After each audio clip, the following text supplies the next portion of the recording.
عزیز دوستو السلام علیکم۔ جیسے جیسے دن گزرتے جا رہے ہیں یہ دنیا اپنے اختتام کی طرف جا رہی ہے۔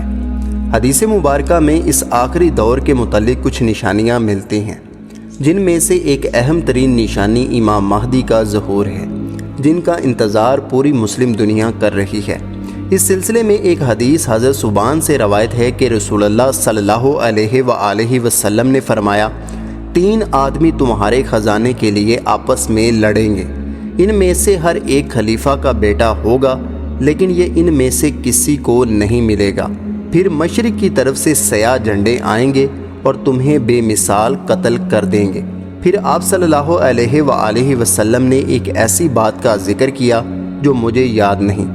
پھر فرمایا کہ جب تم اسے دیکھو تو اس سے بیعت کر لو، خواہ تمہیں برف پر رینگنا پڑے، کیونکہ وہ اللہ کا خلیفہ مہدی ہے۔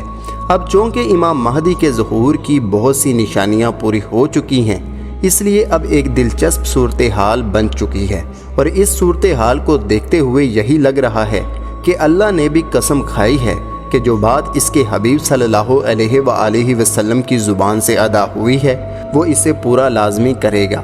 اب ایک بات یاد رکھیے گا کہ سعودی بادشاہ بھی ان علامات کو دیکھ سکتے ہیں، اور وہ بھی اپنی حکمرانی کو بچانے کی پوری کوشش کر رہے ہیں۔ آئیے اب دیکھتے ہیں یہ نشانیاں کیا ہیں، اور سعودی شاہی خاندان ان سے کیسے نمٹ رہا ہے، اور محمد بن سلمان کو امام مہدی کا خوف کیوں ہے۔ دیکھیں، جو اللہ نے فیصلے کر دیے ہیں ان کو ہونے سے نہ تو کوئی روک سکتا ہے اور نہ ہی ان سے لڑ سکتا ہے۔ جیسے کہ اب محمد بن سلمان ان کو روکنے کے لیے اقدامات کر رہا ہے۔ علماء دین کا خیال ہے کہ حدیث کے مطابق حکمرانی کے لیے لڑنے والے 3 بھائیوں کا اس سے کوئی تعلق ہے، کیونکہ شاہ سلمان کے 3 بیٹے ہیں، اور ان کے متعلق کافی عرصے سے خبریں بھی آ رہی ہیں کہ شاہ سلمان کو ان کی لڑائی ختم کرنے کے لیے ان کو اہم عہدوں پر تعینات کرنا پڑا۔ تینوں بھائیوں نے اپنے والد سے مطالبہ کیا کہ وہ مرنے سے پہلے اپنی حکمرانی اور اختیارات تقسیم کر دے، کیونکہ وہ حکومت کرنے کا انتظار نہیں کر سکتے۔ اب محمد بن سلمان اتفاق بنائے رکھنے اور سعودی حکومت کو بچانے کے لیے بہت زیادہ کوشش اور اقدامات کر رہا ہے۔ اب آپ جانیں گے کہ یہ کیوں اتنے اقدامات کر رہا ہے۔ دیکھیں، آب و ہوا میں جو حالیہ تبدیلیاں ہوئیں انہوں نے پاکستان سمیت بہت سے ممالک پر اثر ڈالا ہے، جن میں سے ایک سعودی عرب بھی ہے۔ موسمی تبدیلیوں نے سعودی عرب میں بھی بارشوں کا سلسلہ شروع کر دیا ہے۔ مثال کے طور پر جدہ شہر گزشتہ دہائی میں 2 بڑے سیلابوں کی نظر ہوا ہے، اور چونکہ یہ ملک صدیوں سے ریگستان رہا ہے اس لیے یہ بارش کے طوفان کے لیے تیار نہیں تھے، جس کی وجہ سے ڈیم ناکام ہو گئے اور سیلاب آ گیا۔ نبی صلی اللہ علیہ وآلہ وسلم نے آخری زمانے کی بات کرتے ہوئے فرمایا، یہ دنیا اس وقت تک ختم نہیں ہوگی جب تک کہ عرب کی سرزمین گھاس کے میدانوں اور دریاؤں میں واپس نہ آ جائے۔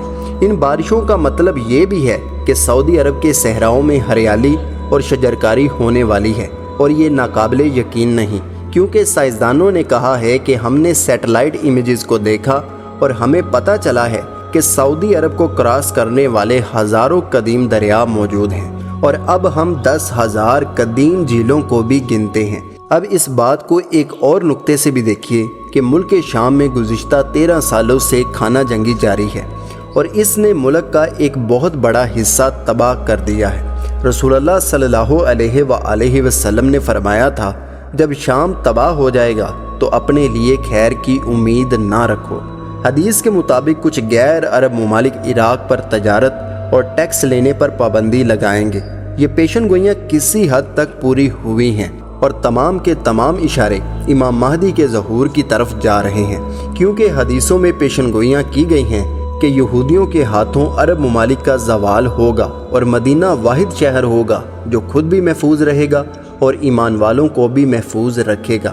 اگر ہم آج کے حالات پر نظر ڈالیں تو عرب ممالک کا زوال شروع ہو چکا ہے، کیونکہ سائنس کی ترقی نے آمد و رفت اور توانائی کے شمسی اور برقی ذرائع پیدا کر دیے ہیں، جس کی وجہ سے بین الاقوامی منڈی میں تیل اور پیٹرول کی قیمتوں میں کمی آ چکی ہے۔